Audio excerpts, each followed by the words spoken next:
بسم الله الرحمن الرحيم kusoo dhawaada shabakada sologroups.com ee laga barto cilmiga IT-ga ama information technology ee ku baxa luqadda afka Soomaaliga.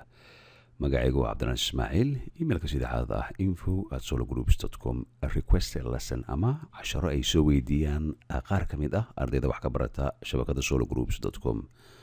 casharkani waa dhanka programmingka iyo qaabka loo sameeyo database basic ama aad u fudud. waa sidee loo sameeyaa bogga cinwaanada iyadoo la isticmaalayo Windows application. Bogga cinwaanka ama how to create address book Windows application ayaanu ku baran doonaa. casharku wuxuu ka bilaabanayaa database kadibna GUI oo ah graphic user interface ayaanu dhisi doonaa. noocyo kala duwan ayaa loo isticmaali karaa dabcan marka la sameynayo, laakiin kan waa kan ugu fudud adigoo wixii aad doontid ka bedeli kartid isla markaana koodkii aanu kusoo dari doono. waxaan isticmaalaynaa Visual Studio 2013 si aan u qorno oo designka aan u sameyno, isla markaana waxaan isticmaalnaa Visual C# oo ah kan ugu caamsan dhanka luqadaha muhiimka ah ee programmingka. dhanka database-ka Microsoft SQL Server 2012 ayaanu isticmaalaynaa. hadda waxaa soo baxay 2014 xilligaan sameynayno casharkan, laakiin weli diyaar maahan. xilligu diyaar noqdo dabcan waxaad ka heli kartaan sologroups.com. ugu horeyn halkan waxaa yaala Microsoft SQL Server Management Studio 2012 ah oo ku dhisan saa ku aragtaan SQL Server 2012. marka sidan ayuu u furmayaa server type-ka. dabcan waa taqaanaan casharo badan ayaan ku sameynay noocan ah database engine. server name-ka wuxuu noqonayaa magaca computerkaaga ayuu noqonayaa. hadda computerka magacaan ku isticmaalna waa sologroups.com/SQL Express. Windows Education ayuu ku fadhiyaa. marka qaabkan ugu fudud connect ayaad leedahay, halkan ayuu soo fadhiisanaya. waxa ugu horeyaan sameyna waxay tahay database ayaanu sameynaynaa. database halkan adigoo jooga ayaa right click ayaad mouse ku leedahay, midigta ayaad ka riixaysaa, new database ayaad leedahay. waxaa kuu soo baxaya bogga database-ka ayaa kuu soo baxaya. marka waxaan u bixinaynaa database-ka magaciisa si wax walba ay fududaadaan address book ama bogga cinwaanka la geliyo ayuu noqonayaa. okay ayaad leedahay. markii sidan loo sameeyo database ugu horeyn aanu sameyno magaca database-ka, waxaan u baahanahay in aan table aanu sameyno database-ka. marka kan ayaasan u furaysaa leftiga. halkan adoo jooga sidan ah waxaad arkaysaa address book haddaan sameyno database-ka, isaga ayaad sii furaysaa. waxaad ku aragtaa table halkan inuu yaallo. tableka ayaad dushiisa tegaysaa, right click ayaad leedahay, waxaad leedahay new table. marka tablekii cusba ayaanu u sameynaynaa oo runtii aad u fudud, aad taqaanaan qaabka loo sameeyo. waxaan ku bilaabaynaa dabcan ID-gaasoo aan ka dhigi doono halkanna integer ayaan ka dhigaynaa, kana tig ayaan leenahay. kadib waxaan ku bilaabaynaa ID-ga markuu dhammaado first name ama magaca koowaad. marka space ma leh markaan database-ka sameynayno. kabacdi waxaanu leenahay n-varchar 50 ayaanu ku dhaafayna oo ah inta xaraf uu gaari karo. kadibna waxaan ku xijinaynaa last name, isna waa n-varchar. kadibna waxaa ku xigaya cinwaanka oo ah address, isagana waxaan ka dhigaynaa n-varchar ayaan ka dhigaynaa. kadibna waxaa ku xigaya magaalada ama city, n-varchar 50. dabcan 50 ma gaarayo magaalada, xarfaha magaalo 50 gaaraysa inay jirta u malayn maayo, laakiin waan isaga dhigaynaa si uu u fududaado casharka. state-ka meeshuu yahay state-ka. kadibna waxaanu ku daraynaa postal code ama cinwaanka qoraalka oo sidana qoraalka xarfaha, isagana waxaan ka dhigayaa n-varchar 50 ayaan ka dhigaya. ugu dambeyntii waxaan ka dhigayaa kan is ma la tirtiri karaa ama delid ma laga dhigi karaa, isagana n-varchar ayaan ka dhigaynaa. inkastoo wax kale laga dhigi kara, kolley kaas waa idin sheegaya qaabka uu shaqeeyo. marka isagoo sidan ah dusha halkan ayaa tegaysaa. markii aan tagno halkan ayaan soo aadaynaa. halkan hoose kan waa muhiim in aan sameyno C identity specification ayaa la yidhaahdaa. halkan hoose ayuu yaallaa ujeeda. halkan ayaad riixaysaa, kadibna kan ayaad riixaysaa. halkanna uu ka yahay waxaad leedahay yes ayaad leedahay. kaas waa inaad sameysaa, haddii kale wax shaqeynaya haba yaraatee ma jirto. kadibna kan ayaad right click leedahay dushiisa, waxaa leedahay set primary key. primary key ayaan u sameynaysaa, ku aragtaan halkan san u yaallaa. marka qaabkan ayaa loo sameeyaa kadib halkan ayaa tegaysaa control iyo s ayaa isla qabanaysaa magac waan ugu yeernaa table ayaan ugu yeeraynaa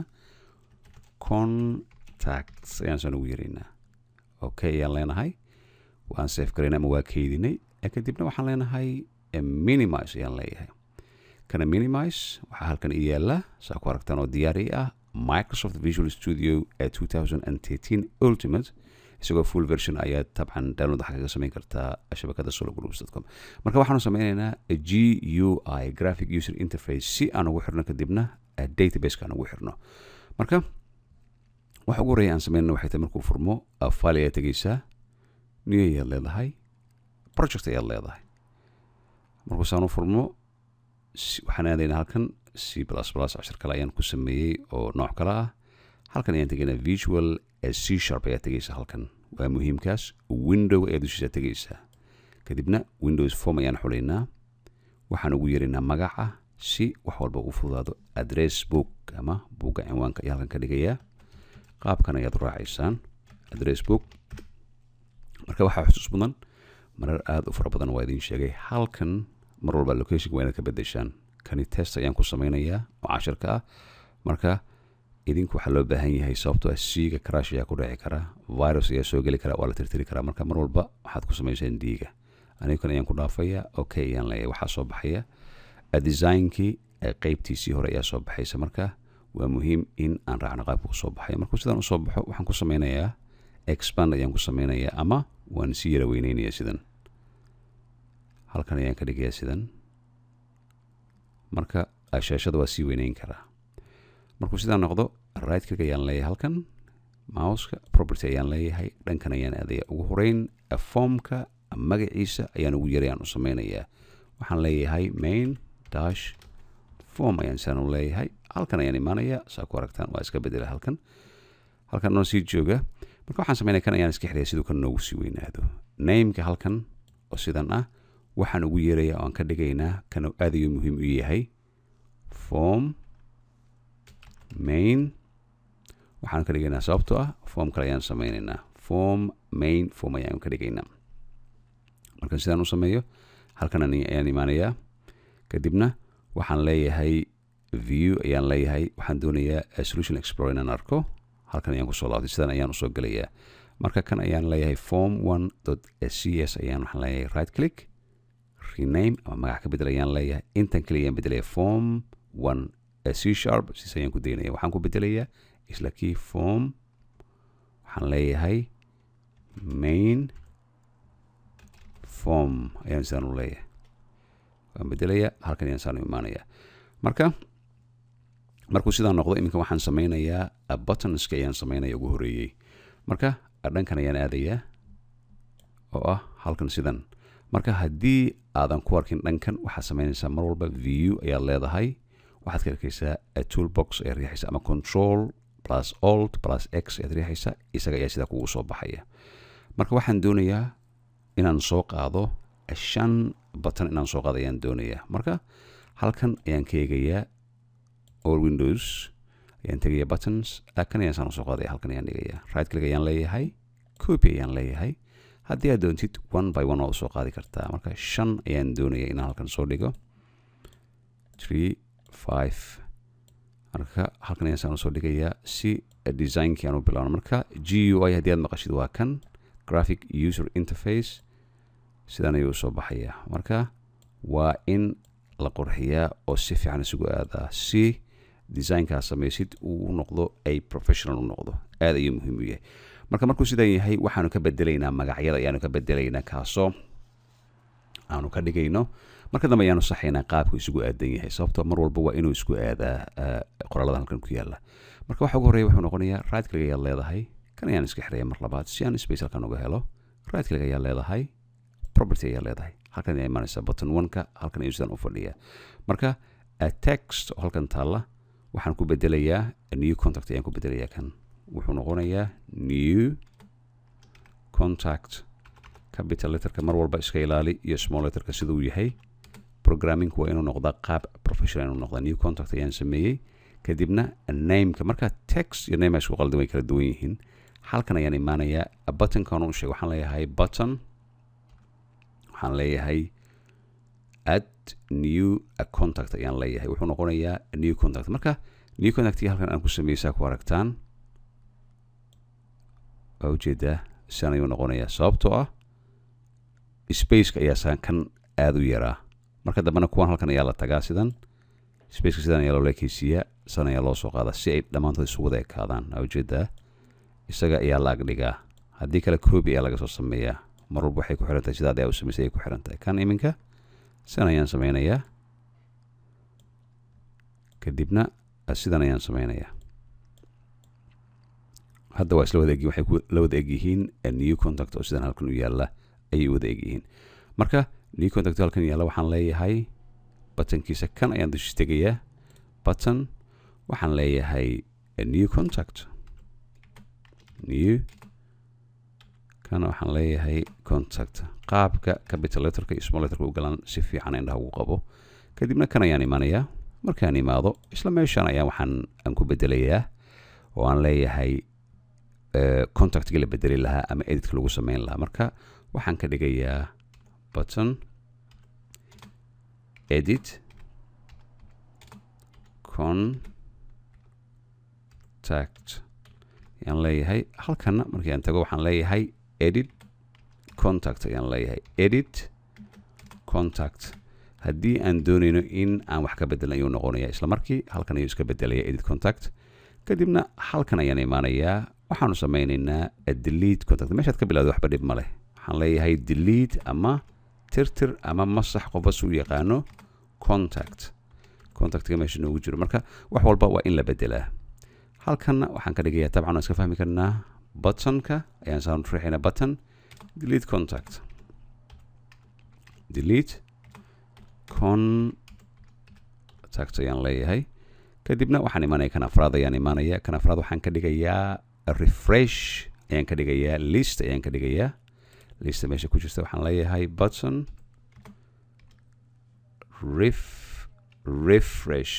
refresh list ama inta ku jirta refresh ka dhig mase F5 ka dhigayaan leeyahay button refresh list kana waxaan ka dhigayaa dabcan refresh list ayaan ka dhigayaa marka waxaan filayaa in aanu fahanay qaabkan dabcan waan joojin karnaa duubista waan wadi karnaa laakiin sidan ayaa ka fudud oo dhammaan waan wada sameynay marka kan ayaan ku laabanayaa buttonka refresh list kan ugu dambeeyana waxaan ka dhigaynaa oo kan ah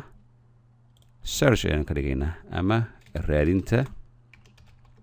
kaasoo ah kan ugu dambeeya halkan waxaan ka dhigaynaa waan fahmi karnaa button search ama raadi button search marka dhammaantood halkan ayaan saan usoo wada dhignay oo aan filayo in qof walba uu fahmayo qaabka ama designka aan u sameyn designka ugu horeeyo marka halkan anoo joogo waxaan sameynaya marka panelka wax la yidhahdo ayaa jira marka panelka wax walba waxaanu ka helaynaa backgroundka oo leftiga ah halkan ayaa laga helayaa marka waxaan aadayaa kan ayaan wada xirayaa containers halkan saan u yaalla ayaan waxaan leeyahay saan u furayaa markaasaan u furo waxaanu eegaynaa waxa ku jira ayaan eegaynaa marka panelka halkan ayuu yaalla halkan ayuu saan u yaallaa waan soo qaadayaa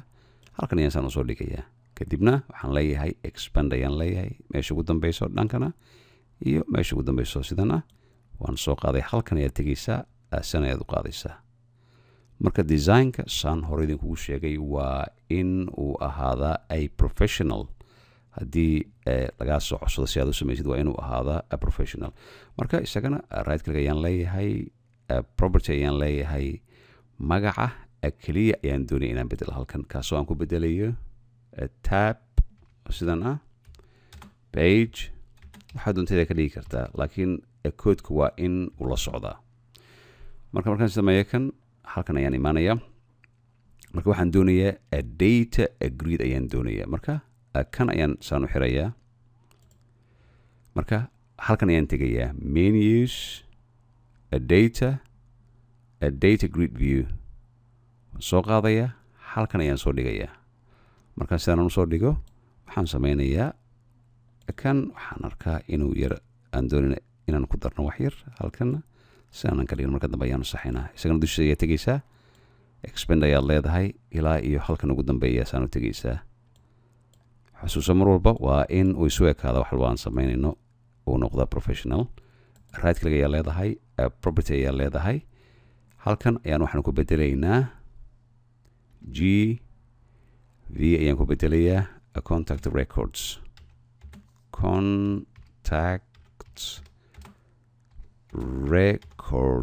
ayaan saan u leeyahay marka waxaa muhiim ah in wixii aad doontaa isticmaashay laakiin dhanka codingka ayaa muhiim ah in uu isla shaqeeyo haddii kale dabcan waxaa soo baxaya error aadan doonin ayaa soo baxaya marka dhankan ayaan aadaya markii aan aado waxaan soo qabanayaa oo aan soo jiidayaa one by one 6 text box marka text box inta badan wuu dhuntaa meelahan ayuu tagaa hoose waa in aan raadina text box waa kan halkan ayaan soo qaadaynaa waxaan leeyahay halkan ayaan saan soo dhigayaa kow kan labaad waxaan leeyahay text box halkan soo dhig kan saddexaad waxaan leeyahay halkan soo dhig halkan waa inuu yimaadaa waxaan soo qaadayaa kan afaraad oo halkan sidana kan shanaad ayaan saan soo qaadayaa iyo ugu dambeyntii waxaan halkan soo dhigayaa kan lixaad ayaan saan soo dhigayaa marka waa inaad u samaysaa qaab space oo professional ah mar walba aad ayuu muhiim u yahay qaabka loogu sameynayo halkan sidan ayaan ka dhigayaa marka waxaanu doonaynaa in aanu samayno qaab aad u heersareeya oo ka dhigaya designka aan samayno mar walba inuu ahaado kan aan iska xiro si aan space u sii helo marka waxa ugu horeeyo aan sameynay waxay noqonaysaa in magacyada aan ka bedelo marka kan ugu horeeyo oo dusha kan sidan u yaala waxaan ugu yeeraynaa first name ayaan ugu yeeraynaa tusaale ahaan right click ayaan leeyahay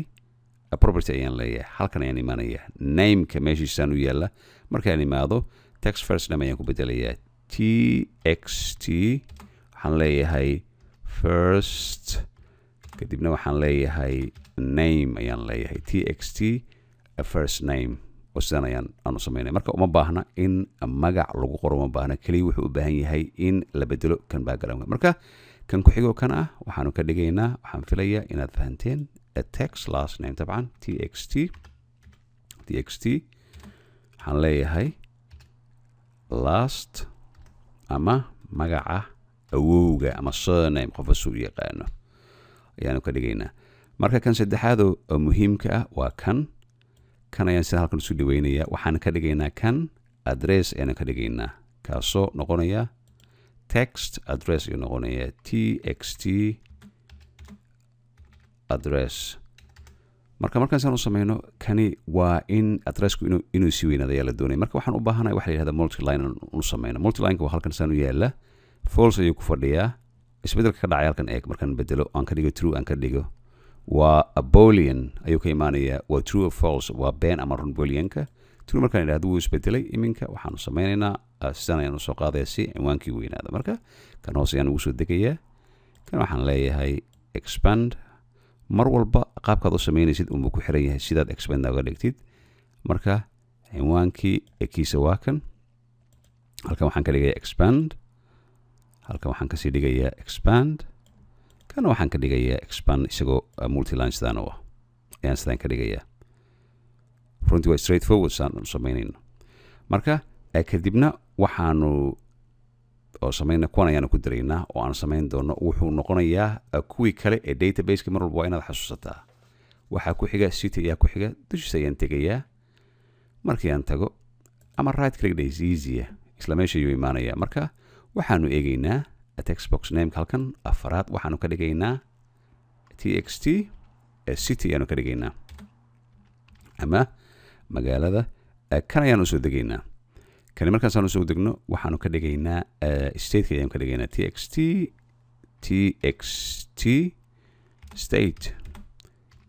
state ayaanu saan uga dhigaynaa iyo kan ayaan soo qaadaya halkan ayaan soo dhiganayaa kan waxaan ka dhigayaa tabcan postal code ayaan ka dhigayaa txt capital halkan postal kadibna capital kale code ayaan saan uga dhigayaa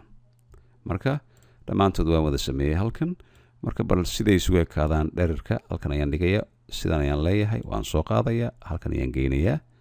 kana sidoo kale waxaan ka dhigayaa isku cabirka ayaan ka dhigayaa marka designka waxaa xusuus mudan mar walba waanu bedelaynaa markuu sidan yahay oo sidan u soo baxay waxaan filayaa isla markaa kan aan isla ekaysiino sidan iminka markuu sidan yahay waxaan soo qaadaynaa labelka ayaan soo qaadaynaa marka labelka markuu soo baxo isbedel ayaa dhacaya marka intaan wax kala dhixin waxaanu samaynaynaa kuwan ayaan ka dheeraynayaa halkan ugu dambeyntiina waan sixi doonaa si labelka uu meel wanaagsan ugu yimaado waxaanu samaynaynaa kuwan sidan ayaan soo qaadayaa marka waxaan aadayaa halkan ayaan aadayaa waxaanu raadinaynaa labelka ayaan raadinaynaa labelka waa kan halkan ayaan soo dhigayaa 1 2 3 4 5 iyo 6 markaan saan usoo samayno tabcan waa magaca iyo text waa inaan ka bedelnaa ugu horeyn waxaan ka bilaabayaa kan ayaan ka bilaabayaa waa label 1 halkan inuu ku fadhiyaa nameka meesha uu ka yahay waxaan ku bedelaynaa isla sidoo kale label oo sidaan ah LBL ayuu ka bilaabanayaa waxaan leeyahay no space first name ayaan leeyahay ama magaca koowaad marka kabacdi wuxuu u baahan yahay first name ayuu u baahan yahay kana waxaan leeyahay tabcan first space markan name ayaan leeyahay halkan haddii aan tago oo ujeedaan sidan ayuu usoo fadhiistay kan labaad waxaan leeyahay isla sidoo kale last name ayuu noqonayaa marka LBL waxaan leeyahay last waxaan leeyahay name ayaan leeyahay LBL last name halkana markii aan tago waxaan ku qorayaa last waxaan leeyahay space name ayaan leeyahay last name ayaan leeyahay kadibna halkan ayaan usoo degayaa waxaan ka dhigayaa label address LBL oo ah cinwaanka address ayaan leeyahay kana tabcan wuxuu noqonayaa address marka waxaan filayaa the concept of programming iyo designka sida loo sameeyo in una dhacay ayaan filayaa kan kalena waxaan ka dhigayaa city ayaan ka dhigayaa waxaan ka dhigayaa halkan waxaan leeyahay city ama magaalo qofba si u yaqaano labelkana hoos ayaan usoo degayaa mar walba waxaan doonaynaa in aan halkan ka eegno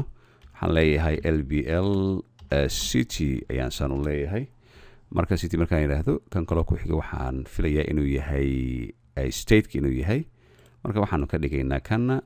LBL waxaan ka dhigayaa LBL state ayaan ka dhigayaa markaan saan uga dhigo kanna waxaan ka dhigaa text waxaan ka dhigayaa actually kan state waxaan ka dhigayaa province marka si uu isla shaqeeyo oo loo fahmo province ama gobolka ayuu saan u noqonayaa marka qaabkan ayuu u shaqeynayaa ugu dambaystii waxaanu haysanaa halkan waxaanu haysanaa kan oo noqonaya postal codeki waa inuu noqdaa waxaan leeyahay label postal waxaan leeyahay code ama cinwaanka qoraalka ah kan waxaan ka dhigayaa postal code ayaan ka dhigayaa p postal waxaan leeyahay space code ayaan saan u leeyahay postal codeka ayaan saan u sameynayaa marka waxaan doonayaa inaan yara qurxino ayaan doonaynaa marka kan ayaan ka sikanayaa wax yar kana waan ka sikanayaa kana waan ka sikanayaa waxaan leeyahay sidan ayaan ka dhigayaa kan hoose ayaan saan usoo dhigayaa waxaan leeyahay waa inuu isku wadaada cityga tabcan ku aadi maayo kan waxaan ka dhigayaa halkan hoose ayuu u yara egyahay kana waxaan ka dhigayaa sidan ayaan ka dhigayaa marka designka qaabkan ayuu u shaqeeyaa qaybta hore ee programka aan ku sameynay marka waxaan doonaynaa keliya in aan ka bedelno kan right click ayaan leeyahay dushiisa kan panelka dusha ah property ayaan leeyahay waxyaalo yar ayaan ka bedelayaa sida border style oo kale haddii aan eegno waxaan ka eegayaa halkan border styleka waxaan ka dhigayaa 3D fix ayaan ka dhigayaa fix 3D wuu isbedelayaa marka waxaa kaloon doonaynaa in aan eegno start position inaan eegno marka mar walba waxyaalaad ka bedelaysa halkan ayay ku jiraan halkan ayaad ka eegaysaa sizekoosa ayaad eegaysaa widthka siduu yahay locationka waxyaalaha autosaveka siduu yahay meelahan ayaa la aadaa oo laga eegaa si uu maaragtay qualityga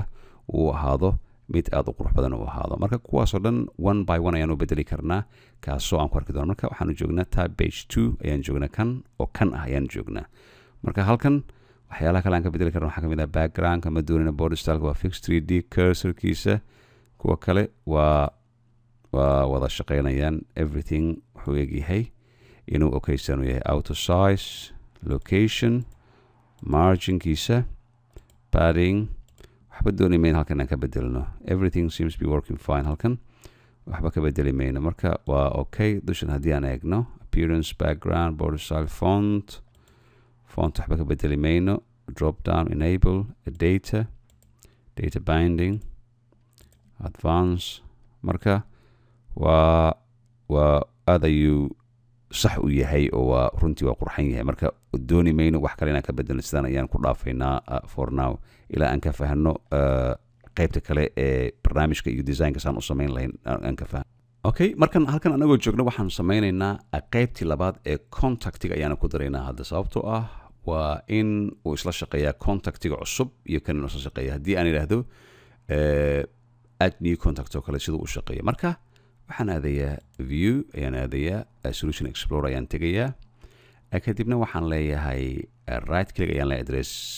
book, halkan saan u yaalla. waxaan leeyahay add, ayaan leeyahay. waxaan leeyahay windows form ayaan ku daraynaa cusub. windows formka markuusan usoo baxo magaca waxaan ka bedelaynaa halkan aan kaga bedelaynaa. waxaan leeyahay form sidana halka waan ka saaraya. waxaan leeyahay kasaarkaas waxaan ku bedelayaa form add new contact. form add new contact .c# ayaa sidana aad ayaan leeyahay. dabcan saa ku aragtaan waxaa soo baxay kii oo kale. marka waxaan filayaa in aan fahmi doono qaabku u shaqaynaya kan. marka halkan noo jooga ayaan waxaanu samaynaynaa. waxaan right click leeyahay form add new contact, ayaan right click leeyahay halkan sidan. kadibna waxaan tegayaa property, ayaan saan u tegayaa.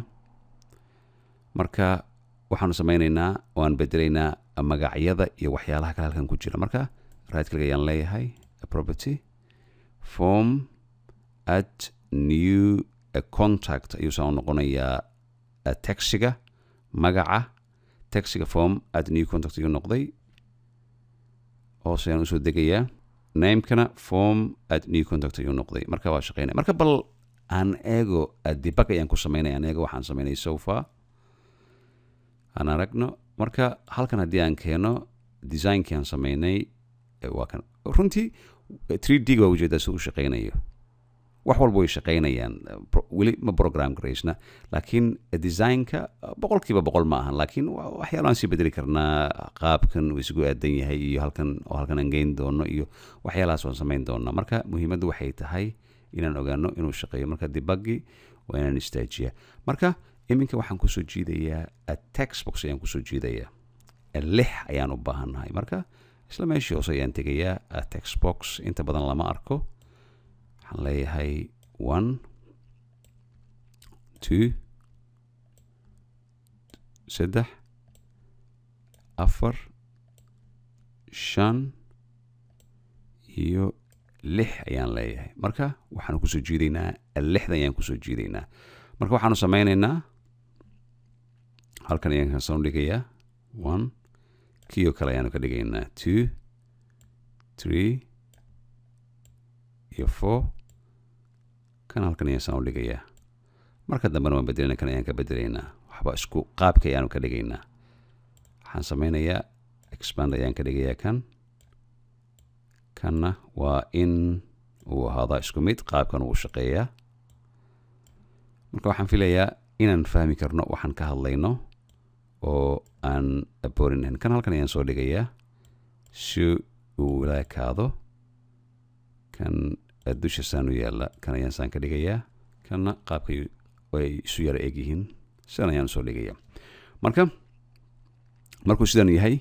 waxaan samaynaynaa isla sida ayaanu samaynaynaa. marka waxaan kan ugu horeeya aan samaynay wuxuu noqonayaa right click ayaan leeyahay property ayaan leeyahay. markii aan idhaahdo waxaan ku bedelayaa text first name ayaan ku bedelayaa. marka kan aan iska xiro uma baahni. hadda waan kusoo laabanayaa. waxaan ku bedelayaa text first name ama magaca koowaad ayaan ku bedelayaa. kan ayaan halsoo soo degayaa. waxaan ku bedelayaa text last name txt last name. marka xogaa waa boring laakiin waxaan doonayaa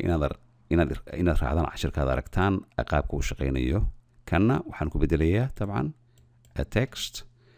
address ayaan ku bedelayaa txt address ayaan ku bedelayaa markaan ku bedelo kan ayaan halkan ka soo qaaday halkan ayaan soo dhigayaa temporary ahaan halkan ayaan soo dhigayaa markaan soo dhigo kan ayaan highlight ka dhigayaa waxaanu eegaynaa multilinekii false ku fadhiya booleanka true ayaan ka dhigayaa expand ayaan ka dhigayaa markaa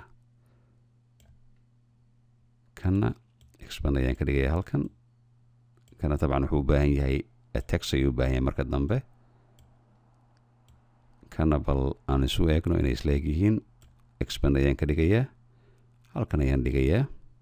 kana waxaan leeyahay we need to expand si ay isula ekaadaan dhammaantooda kan ayuu leegyahay kan ayuu leegyahay marka sidan ayaan usoo saarnay oo sidan ayuu u soconaya marka kana waa samaynay kan ayaa haray iminka city wuxuu noqonayaa text city isla kiyo kale ayaanu samaynaynaa xusuuso kan wuxuu noqonayaa text state txt state ayuu noqonayaa iyo ugu dambeyntii kanu noqonayo text postal code ayuu noqonayaa txt postal code markuu sidan yahay waxaan kusoo jiidayaa iminka hal batan ayaan soo qaadaynaa batanka waa kan halkan ayaan dhigayaa batanka expander ayaan ka dhigayaa sidana marka ama waxaan ka dhigi karaa halkan ayaan saan u gelin karaa isaga un bay ku xiran tahay meeshii uu ku wanaagsan yahay in la dhigo dushiisa ayaan tegayaa waxaan ka dhigayaa kan btn oo button ka yimid add contact طبعا magac waa inuu lahaadaa magaciisa waxaan ka dhigaynaa halkan add contact ayuu soo noqonayaa marka haddii aan doono sidan ayaan ka dhigayaa dhexda sidan ama waan la simi karaa si uu designka uu qurux u noqdo mar walba adigu bay kugu xiran tahay kadibna halkan waan soo yaraynaynaa waxaan doonayaa iminka in aan ku darno text inaan ku darno marka waxaa mar walba muhiima xilliga text lagu daray space halkan inuu ka soo baxo marka waxaan u baahanahay tabcan text ayaan u baahanahay saa awgeeda waa in uu yara space waa inuu lahaadaa marka waxaan soo qaadaynaa labelka ayaan soo qaadaynaa from the left kaasoo ka dhigaya dhammaan inta la soo wada gelinaya marka xogaa expander ayaan ka dhigaya halkan waxaan tegaynaa dushan hoose ayaan tegaynaa waxaan leeyahay 1 2 waa isla sidii kii hore aan soo samaynoo kale ayuu noqonayaa 3 4 5 iyo ugu dambeyn 6 marka saa ku aragtaan waa in aan ka yara dhaqaajinaa halkan si ay isugu yaraadaan kana wax yarayo sikanaya halkan dhexda aan ka soo dhaqaajinaya marka designka sidaan uu noqonaya hal mar waxa samaysid ku dhameyn maysid waa in aad ka yara dhaqaaqdaa mar walba si wax walba isugu aadaan ujeedaan sidaan ayuu noqonaya marka isla sidii ayaanu samaynaynaa magacyadii ayaanu ka bedelaynaa marka isla sidii ayaad raacaysaa marka waxaan samaynayaa sidaan isagoo ah waxaanu soo gelinaynaa music yar ayaanu gelinaynaa si uusan boring u noqon isla wixiina inagoo samaynayna marka halkan ayaan ka bilaabaya kusoo dhawaada musica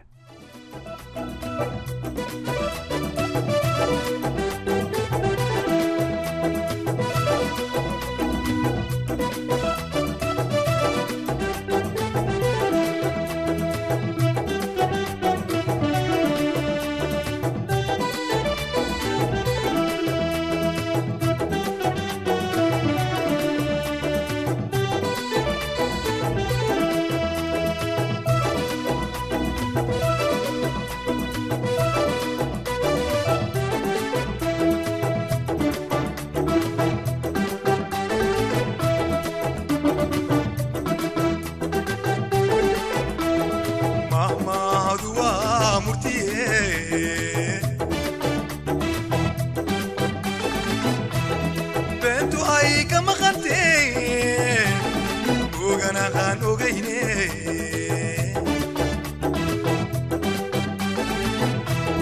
مهما عدوها مرتيه بنتو هاي كما غطيه وغنغان وغيني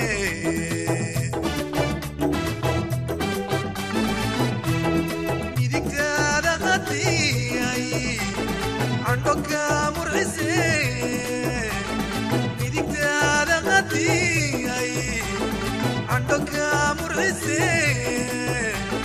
إن مسارات وكويسي منكوما أخبالاي إن مسارات وكويسي منكوما أخبالاي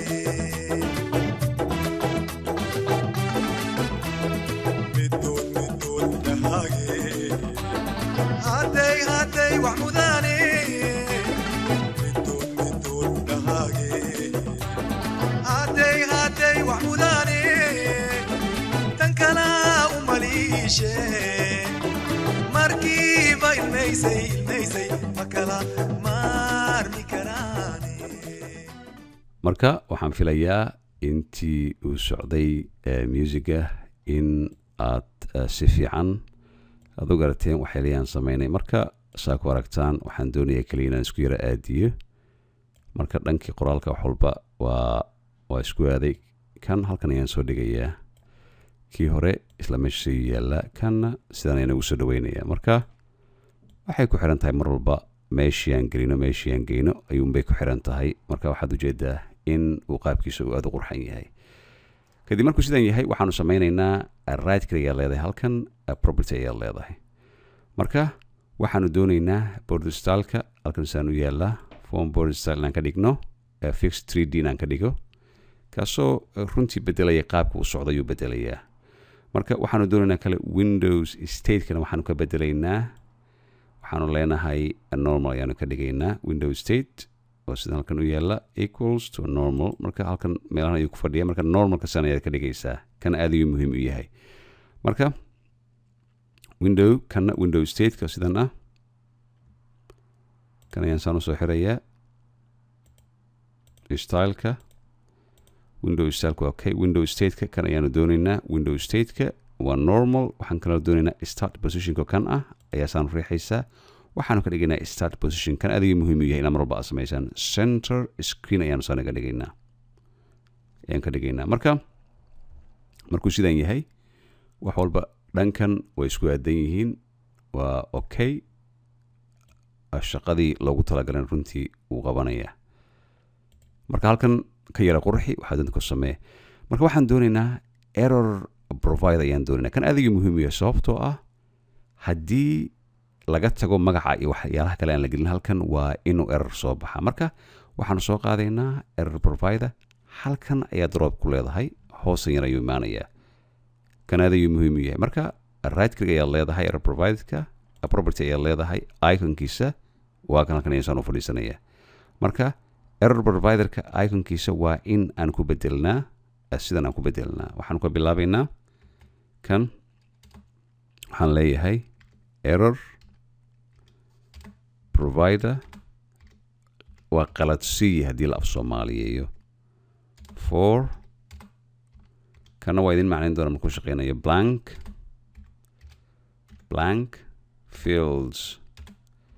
fields error provider for blank fields ayuu noqonayaa marka kan aad ayuu muhiim u yahay marka markuu sidan yahay halkan wuxuu noqonayaa form add contact marka kan wuxuu sameynayaa tusaale ahaan haddii aad qoraal aad samaysid halkan oo sidaan u yaala aad samaysid oo aad tiraahdid waxaan doonayaa qoraalkan in aan waxba ku qorin halkan errorka ayaa soo baxaya oo cas ayaa soo baxaya marka dambe ayaan arkaynaa oo kule error ayaa jira marka you must make sure waa inaad samaysaa inaad ku dartaa wixii loo baahan yahay marka markuu sidan yahay mar walba waxaa la doonayaa project markaa samaynaysa inaad tirahdid control iyo s si wixii loo sameeyey uu u shaqeeya u bedelmo dhankan sidaan halkan u yaala marka waxaan rabaa in aan halkan noo jooga icon aan ku darno iconka aad ayuu muhiim u yahay wuxuu noqonayaa shaqada ayaa ku noqonaysa si professional ayay ku noqonaysaa. Marka waxaan doonayaa halkan right click property, waxaan doonayaa iconkii inaan helo main form main, ayaan doonayaa icon inaan ku daro markii aan helno dhanka iyo iconka meelahan ayuu galaa iconka. anaga halkan window styleka waa kan halkan kala yaala dusha ay tagaysaa sanad riixaysa. waxaan eegayaa meesha uu ku jiro project-ga ayaan eegayaa, waxaan eegayaa IT-ga kadibna iconka halkan ayuu yaalaa. kan oo jeedasaan ayuu bedelmay. kan sidoo kale ayaan ka dhigayaa iconkiisa. markii aan ka dhigo sidaan ayuu noqonayaa. xoogaa wuxuu noqonayaa address book-gii aad ayuu saan noqonayaa. marka kan aad ayuu muhiim u yahay. marka iminka waxaan aadayaa dhanka design-ka, main design-ka ayaan aadayaa. marka waxaan doonayaa tijaabo inaan sameeyo koodkii ugu horreeyay aan ku qoro si aan u fahanno sida uu u shaqaynayo, aan u fahanno, aan u aragno. marka waxaan doonaynaa in aan ku sameeyo double click ayaan ku sameynayaa. marka halkan yimaado, marka waxaan sameynaynaa simple code oo ah form at contact ayaanu ku diraynaa, kaasoo aanu ka bilaabayno. waxaan leenahay form at new contact automatic ayuu siinay. marka waa class address book.fr form at new contact oo aan hore aan soo sameynay. isaga ayaa laba jeer aan saan riixayaa. kadibna waxaan leeyahay space ayaan leeyahay, waxaan leeyahay anc, waxaan leeyahay equals, waxaan leeyahay new. marka kii ayuu furayaa, new ayaan halkan ka xulayaa. markaan ka xulo space ayaan leeyahay form contact, sidan ayuu soo gelayaa. waa c sharp. kadibna waxaan usoo xiraynaa koodka aan qornay, sidan ayaan usoo xirayaa. hoos ayaan imaanaya. markaan imaado waxaan leeyahay anc, waxaan leeyahay dot dialog, waa inuu show dialog. marka la riixo ayuu saan usoo baxaya show dialog. kadibna waa in aan soo xirnaa c sharp. waxyaalo badan ayaan kasoo baranay. marka waa muhiim qaabka loo soo xirayo iyo loo furayo. marka form at new contact anc equals new, formka cusub ayuu furaya. at new contact formka ayuu furaya, waan soo xiray, kaasoo itusaya dialog. waxaan leeyahay control s, waxaan sameeyey falaarto isbedelaysa. halkan waa la save gareeyey. debug ayaan leeyahay, waan qorayaa, halkan ayaan soo dhigaya. marka waa in dialogan kan ayaanu qornay. dialogan halkan saa ku aragtaa show dialog. marka new contactkiina waa kan, waa qoraalka programming. waxaan u sheegnay form at new contact, new contact kan ku dar ayaan leeyahay. kadibna wuu soo furaya. markaan saanan u furo waa ujeedaa kii kale oo aan sameynaya saan usoo saaraya, kaasoo ah ku dar magacii koowaad, last name, magaalada,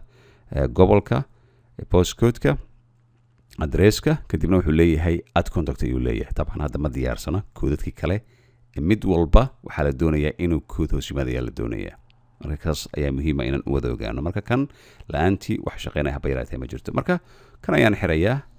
debugina wuu xirmay. marka anoo halkan joogo waxaan sameynayaa view ayaan tegayaa. waxaan leeyahay solution explorer icon ayaan leeyahay. marka waxaanu ku xiraynaa database-kina horaan u sameynay. waxaa xusuus mudan database weli halkan ayay taala, maanan xirin. wax walba waa diyaar sidan. marka database-ka ayaan ku xirayaa.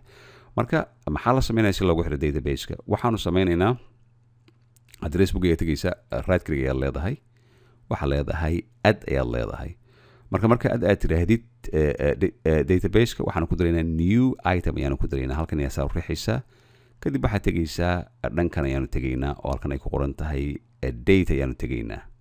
date markaasaan riixdid waxaanu dooranaynaa ado.net entity data model. kan aad ayuu muhiim yahay. edmx kan aad ayuu muhiim yahay. wuxuu isku xiraa noocyada kala duwan ee database-ka iyo wuxuu isku xiraa noocyada kala duwan ee programka iyo isku xiraa. kana wuxuu u baahan yahay keligiisa cashar in laga sameeyo u baahan yahay. marka magaca halkan waxaanu ku bedelaynaa meeshay ku qoran tahay modelka. kan ayaan ka tirtirayaa. waxaanu ku bedelaynaa address book, sababtoo magaca isku mid ayaan ka wada dhigay si wax walba uu u fududaado. marka waxaan leeyahay address book ayaan leeyahay edmx waan ku daynayaa. kadibna waxaan leeyahay add ayaan leeyahay. waxaa furmaya dialog generate from the database. kasoo qad ayuu leeyahay what should the model contain a database. dabcan next ayaan leeyahay. marka wax yar ayaan sugayaa. markuu sidan yahay waxaan leeyahay address book entities waa soo baxay, new connection ayaan leeyahay. marka saan u sameeyo, marka halkan haddii aan riixo xoogaa wuxuu sameynayaa in uu stack uu noqdo. stack ayuu noqdaa. marka dooni maayo. waxaan tegayaa database-ka ayaan tegayaa. waxaan leeyahay halkan ayaan riixayaa new connection. waxaan soo qaadayaa magaca serverka ayaan soo qaadaya. right click ayaan leeyahay, copy ayaan leeyahay. kan waan iska xirayaa, minimize ayaan leeyahay. serverka magaciisa ayaa halkan paste aan ku leeyahay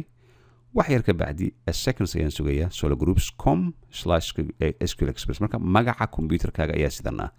halkan ayaan usoo degayaa dabcan waan ku aragtaan address book halkan inuu u yaallo waxaan ku sameynayaa test connection sida isku xirmay okay ayaan leeyahay markaasaan yiraahdo database halkan entities-kii SQL Express-kii wax walba waa yaalan address book.database next ayaan leeyahay kadibna waxaan ku sameynaynaa NT framework 6.0 next ayaan leeyahay waan yara sugayaa wuxuu soo saarayaa marka qaarkood security 1 ayuu soo saarayaa waxba ha u arkin table-ka ayaan furayaa table-ka ayaan xulayaa iyo database kastana kan waan sii furayaa table contacts ay ku jiraan kadib waxaan leeyahay finish ayaan leeyahay marka markuu halkan jooga ayuu wuxuu soo saarayaa warning wuxuu u maleeyaa database-ka in la soo galay laakiin waa safe siduu yahay aad isticmaalaysaa waxbaa ka welwel wuxuu ku soo saarayaa warning ayuu soo saaraya inta badan dhankan drawing halkan saan u yaalla warning ayuu ku soo saaraya marka warningkaas waa la ignore gareeyaa marka waxaan halkan markuu marayo database saan ayuu soo baxaya wuxuu kuu sheegaya database-kii in uu isku xirmay wax walba uu shaqaynayo haddii aad doontid halkan help ayaad ka xulan kartaa haddii kale sidan ayaa ku dhaafaysaa mar walba waxaan sameynaa file ayaa tegaysaa wixii aad samaysay safe all ayaad leedahay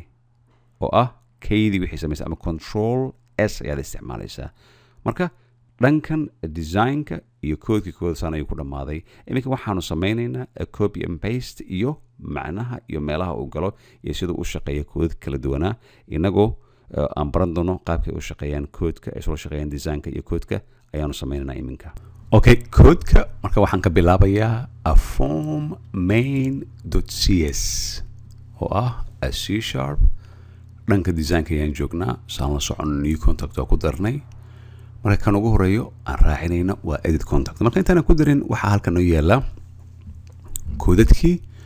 oo aan idinkaga dhigay simple ama aad loo soo fududeeyay tabcan ku darista koodku wuxuu qaataa waqti dheer ayuu qaataa marka concept of C# qaabkan u qornay casharo badan ayaan ku sameynay marka qaabkana isla waqtigan waan macnaynaynaa marka anoo halkan jooga edit contactiga laba jeer ayaan riixayaa markii aan riixo waxaan ku aragnaa private void b button edit contact underscore click object waxa dhacaya event haddii koodka kala geliyo marka halkan ayaan tegayaa waxaan soo qabanayaa edit contactiga ayaan soo qabanaya ugu horeeyay oo ah kii aan riixnay buttonka edit contactiga halkan ayaan tegayaa waxaa halkan ku diyaarsan saa ku aragtaan koodkii oo ka bilowda if haddii text first name text equals wuxuu noqonayaa variable text last name text address waxaan soo qornay city postal code iyo text state haddii message-ka ayuu soo baxaya message the show wuxuu noqonayaa please select a contact edit to list to edit xul ayaa lagu leeyahay marka address book entities database ayuu ka soo qaadayaa kadibna edit ayaad sameynaysaa marka waxaad sameynaysaa copy aad ku sameynaysaa right click ayaa leedahay copy kadibna halkan ayaad soo dhigaysaa halkan ayaanu dhigaynaa control iyo v ayaan leenahay right click ha sameyn right click page samaysay error ayaa soo baxay control v ayaad leedahay koodka halkan ayuusan usoo gelayaa marka maaragtaa in halkan uu ku jiro redka errorka dushiisa ayaa tegaysaa markaad right click ayaad leedahay waxaad leedahay resolve kadibna waxaad leedahay using system.data.entry ayaad leedahay kadibna hore ayuu ka samaysay marka kan load grid view-ga wuxuu u baahan yahay kood kale ula shaqeeyo marka kan waan kusoo laabanaynaa isla meeshii ayaan ku laabanayaa main formka ayaan ku laabanayaa markii aan tago waxaan leeyahay delete contact ayaa laba jeer saan riixayaa waxaan tegayaa dhankii koodka ayaan tegayaa waxaan aadayaa delete ayaan raadinayaa kaasoo tirtirida ah koodka xilliga la isticmaalo waan soo laabanayaa waxaan leeyahay control iyo v kan wuxuu sameynaya keliya in uu ku sameeyo delete from a database haddii isticmaalaha uu doonayo inuu tirtiro kaasna waa button delete contact underscore click kaas ayuu noqonayaa kan aad muhiim u yahay marka waxaa kaloo jirta haddii aan ku laabto dhankan waxaa yaala refresh list marka refresh waa very simple laba jeer haddii aan riixo koodka marka la qoray wuxuu noqonayaa refreshka waa F5 ayuu noqonayaa marka C# qaabkan ayuu noqonaya marka wuxuu leeyahay refresh marka laga dhigo load ayaan saan leenahay load data halkan ayaan ka eegaynaa isagoo load data waxaan leeyahay load a data a grid view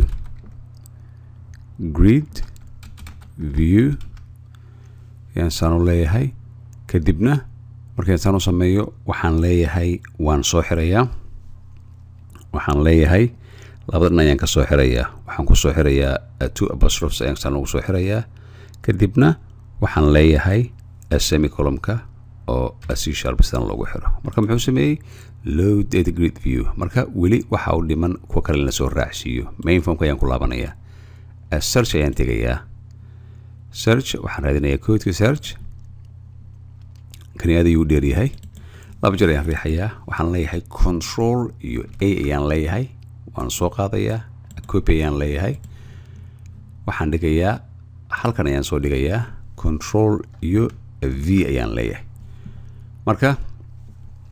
kana waa raadistii laga raadinayay dhanka database-ka halkan ayuu ka bilowdaa oo jeeda private void button search underscore click address book entities wax walba halkan ayay ku jira marka halkan haddii aan saan u tago right click aan idhaahdo kuma jiro result kuma jiro laakiin marka dambe oo koodadka ugu dambeeya soo haray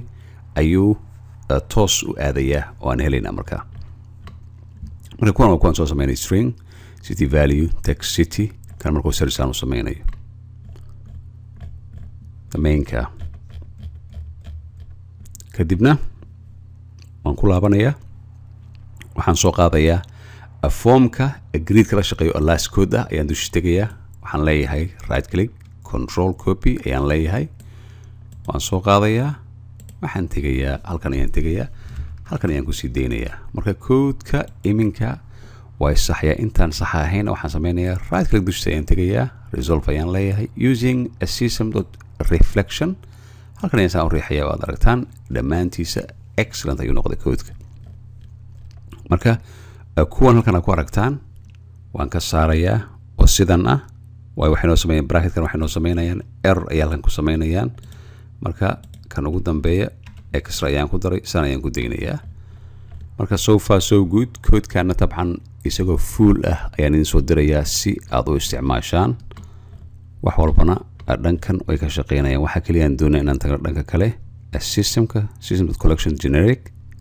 component mode data entry drawing link reflection text thread task wax walba sidii loogu talagalay ayay u shaqeynayaan marka control iyo S ayaan leeyahay save ayuu ku sameeyey halkan ayaan waxaan ku arkaa inuu ku jiro expected mid kale ayaa laga doonayaa halkan inuu soo galo kaasoo ah bracket kale haddii halkan aan ka tago wuxuu u baahan yahay weli waa ka soo degaysaa bracket kale ayaad gelinaysaa ka hor ayuu ka shaqeeyay 3 brackets marka debug xilliga la sameynayana tabcan error wuu soo baxaa laakiin waan eegaynaa koodka sidaan igu socdaa dhammaantiisa kadibna waxaan tegayaa form main form oo kaasoo ah form main form kan designka dhacaan sameyn marka waxaan u baahannahay oo hore noogu furnaa aan xirnay wuxuu ahaa form add new contact right click view design ayaa leedahay halkan kaliya ayaan u baahnayn wax ka bedelno add new contact ayaan leenahay kadibna qaab kale ayaan tusayaa kaasoo ah kan ayaan furayaa waan soo qaadayaa gebi ahaantiisa private void waxda ku jiraa si uu kugu fududaado marka waxaa sameynaysaa halkan ay ku soo laabanaysaa halkan ayaa ka soo bilaabaysaa private void add contact saa ku aragtaan halkan add contact qoraalka halkan ayuu gelayaa laakiin koodkii diyaarsan kan ayaan kusaan ugu sii deynayaa halkan ayaan imaanayaa marka errorka ugu horeeyaan arka waa objectigan halkan ah objecti it does not exist laakiin waxaan tusaynaa inuu exist yahay sababtoo ah waanu soo gelinaynaa halkan ayaan tegayaa markii aan tago waxaan ku laabanaya isla koodkii form add new contact add contact oo kaas ah ayaan halkan kasoo bilaabayaa waan soo qaadaya all the way down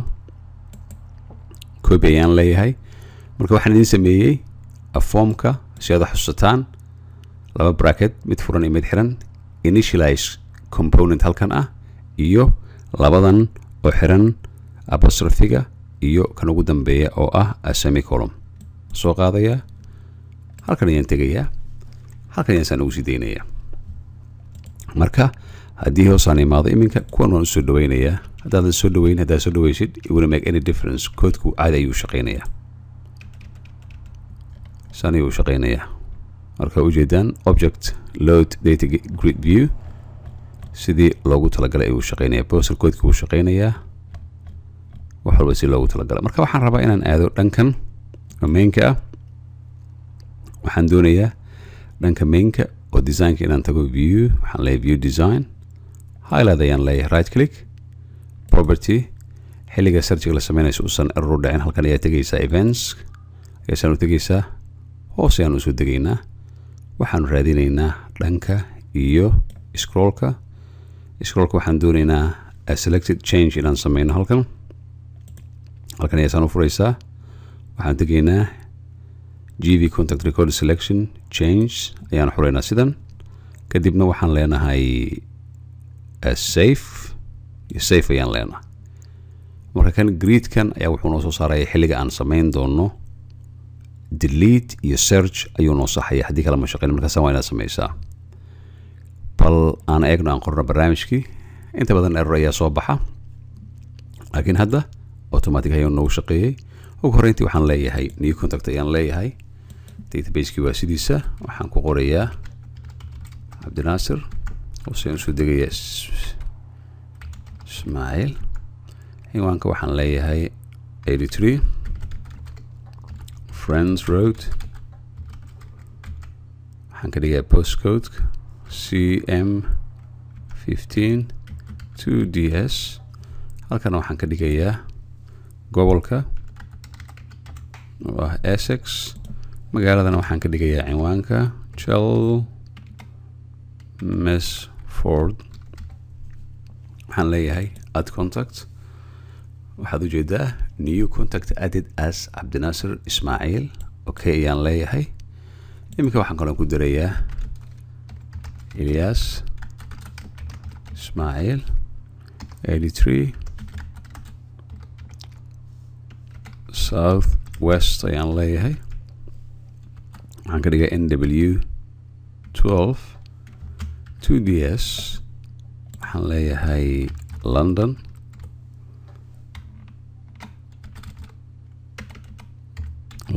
capital letter small letter ayaa isdhex yaacay halkana waxaan leeyahay London waan ku daray add contact ayaan leeyahay wuu ku daray kadib aan ka baxaya marka halkan ayuu soo galay caadi ayuu shaqeeya marka waxaanu doonaynaa in aan search aan ku sameyno tusaale ahaan waxaan leeyahay waxaan doonayaa magaalada London inaan search ku sameeyo isticmaaliha ujeedaa Ilyaaska degan automatic hore ayuu ka soo galay waxaan doonayaa in edit aan ka dhigo marka sidee looga dhigaa halkan gridka dhinacan yaalla ayaa saan riixaysaa kadib waxaan degayaa halkan waxaan leeyahay waxaan ku darayaa cabdinaasir edit contact ayaan leeyahay edited ayuu noqonayaa isla markii wuxuu kusoo darayaa Ilyas cabdinaasir oo warta marka haddii aan rabo inaan delete ku sameeyo gridka laftiga ayaan tegayaa waxaan leeyahay delete contact ayaan leeyahay xilligaan soo gelayo refresh ayaan leeyahay halkan ayuu saan usoo buuxsamayaa marka qaabkaas ayuu u shaqeeyaa new contact add edit marka kani waa address bookii haddii aan gadaal u laabano xilligii aan sameynay database-ka waa address bookii systemka aan sameynay oo aad ku sameyn kartid extend aad ku sameyn kartid taasoo ah waxaad doontid ayaad ku dari kartaa waa sii weyneyn kartaa waxaad ku dari kartaa cinwaan kala duwan email ayaad ku dari kartaa waxaad doontid ayaad ku dari kartaa kan waa basiga hore ayuu noqonayaa designkan haddii aad doonto waa bedeli kartaa tusaale ahaan haddii kan aan saanan u xiro waan idhahda kan aan dushiisa aan saan u tago right click aan idhaahdo property aan idhaahdo waxaan sameynayaa kan ayaan xiraya ugu horreyntii waxaad eegaysaa meelaha laga bedelo oo halkana ayaad eegaysaa halkan alphabetical order iyo halkan ayaad tegaysaa wixii aad doontid oo dhan halkan ayay sidan ugu jiraan halkan ayaad ka bedelaysaa everything halkan ayaa laga bedelayaa visibility wax walba halkan ayuu ka noqonayaa saa ujeeda window form halkan dropdown haddii aad tirahdid taabka meesha doonta ayaa ka bedelaysa waxaad doonta ayaa sameynaysaa marka qaabkan ayuu u shaqeeyaa waxaana filayaa in from the start xilligii aan ku bilownay database-ka ilaa halkan aan kasoo gaarno in aad raacdaan koodkana saana aragtaan dabcan koodka waa very simple wuxuu u shaqeeyaa keliya sida waxaad ku aragtid ayuu raacaa. tusaale ahaan waxa ugu fudud aad ku aragtid waxa ka mid ah private void text address underscore validating. If haddii text address to text.trim equals string is empty, error provider. waxaa xusuus mudan in aan kusoo darnay designka. haddii halkan aan tago waxaan tegayaa view ayaan tegayaa, waxaan leeyahay solution explorer egg, halkan ayaan tegayaa view design ayaan leeyahay, dhankan ayaan ku aragtaa. marka iconkiisana waa kan error provider. mar walba wuxuu sameeyaa xilliga uploadka laga dhigayo ayuu error provider wuxuu ku siiyaa qalad hadduu dhacayo ayuu ku siinayaa. marka qaabkaas ayuu u shaqeeyaa. marka isku daya designka in maaragtay aad samaysaan database-kana aad samaysaan. marka application-kanoo diyaara waa idiin soo diray, laakiin waxaa muhiim ah si uu u shaqeeyo waa in aad bedeshaan app.config. haddii double click aan ku sameeyo hadda wuxuu ku fadhiyaa saa ku aragtaan source equals sologroups.com/quillexpress oo ka yimid halkan ka yimid. waxaan leeyahay file connect ayaan leeyahay, waa kan halkan ayuu ka yimid. marka xilligaan idiin soo diro applicationka waxaa sameynaysaan Microsoft SQL Server Management Studio ayaad ku xiraysaan systemkiina. si aad ku xirtaan waad furaysaan kan server name-kan ayaad halkan soo gelinaysaan, halkan ku bedelaysaan. source equals markuu ku yiraahdo halkan ayuu tegayaa. haddii halkan aan aado source equals wuxuu tegayaa waa kan halkan ayuu tegayaa, halahan ayaad bedelaysaa ilaa aad ka gaartid semicolumka. halan ayaa ka bedelaysaa serverkaaga, hore ayuu ka shaqeynayaa. marka koodka iyo projectiga diyaarna waan soo dirayaa, isla markii hore ayaad ka isticmaalaysaan. wixii macluumaadna mar walba waa soo weydiin kartaan. marka waxaan filayaa cashirkan dheer xiisaa leh oo ahaa request lesson how to create address book Windows application inagoo isticmaalnay Visual Studio 2018 si application aan dhisno. dhanka koodka ee programming waxaan isticmaalnay Visual C# oo ah number 1 loo isticmaalo programming, iyo database-kan ku sameynay Microsoft SQL Server 2012. wixii macluumaad ah info@sologroups.com mar walba. anigoo ah Macalin Cabdinaasir, intaan wada kulmi doono waxaan idinkaga tegayaa wassalaamu calaykum waraxmatullaahi wabarakaatu.